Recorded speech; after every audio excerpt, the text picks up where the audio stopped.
আজ আমার একটা বন্ধু ফোন করেছিল, ও করে ফোন করে। তো ওর খুব দুঃখ, ও প্রায়ই বলে আমাকে যে দেখো আমার বিয়ে হচ্ছে না, আমার বিয়ে হচ্ছে না, তোর বিয়ে হয়ে গেছে, তোর দুটো বাচ্চা হয়ে গেছে, তারা বড় হয়েছে, কিন্তু আমার বিয়ে হচ্ছে না।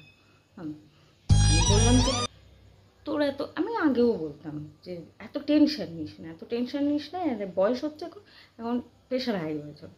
তো কালকে আবার ফোন করেছিল আমাকে, তা আমাকে বলছে দেখ আমার আর বিয়ে হলো না, দেখ দিলীপ ঘোষের বিয়ে হয়ে গেল। তো সেখান থেকে তো তুই শিক্ষা নিবি, তাহলে তোর ভয় কিসের যে তোর হবে না, তোর এত দুঃখ কিসের যে হবে না তোর বিয়ে? তোর বিয়ে হবে রে, হবে হবে।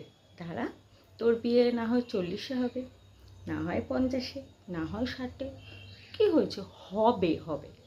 চিন্তা করিস না, খোঁজ, আর মালদার দেখে খুঁজবি। দেখছিস না দিলীপ ঘোষের এটা আছে বলে কি সুন্দর বিয়ে হয়ে গেল। তো তুইও এমনি খুঁজবি, একটা হয়ে যাবে, ওই রকম পেয়ে যাবে, বহুত পেয়ে যাবি তুই। তো ও বললো আমাকে যে তাই পাবো, তুই বলছিস, মানে হ্যাঁ রে হ্যাঁ পাবি, তুই চিন্তা করতে হবে না। আর এইসব ভেবে টেনশন নিস না, বেকার বেকার প্রেশার বাড়াস না, রোগ ঢোকাস না। সুস্থ থাক, ভালো থাক, আনন্দেতে থাক। এইসব চিন্তা মাথা থেকে বার কর, চারিদিকে যা সব ঘটছে সব দিলীপ ঘোষ কি, আরও কত দেখি, কত মোবাইলে দেখি, সোশ্যাল মিডিয়াতে, বিভিন্ন জায়গায়, আর না হলে পেপারে দেখি কত বয়স্করা বিয়ে করছে।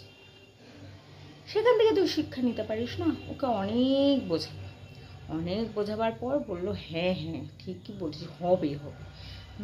তারপরে গিয়ে ও নিশ্চিন্ত হয়, বলো আমি ভুল কিছু বলেছি?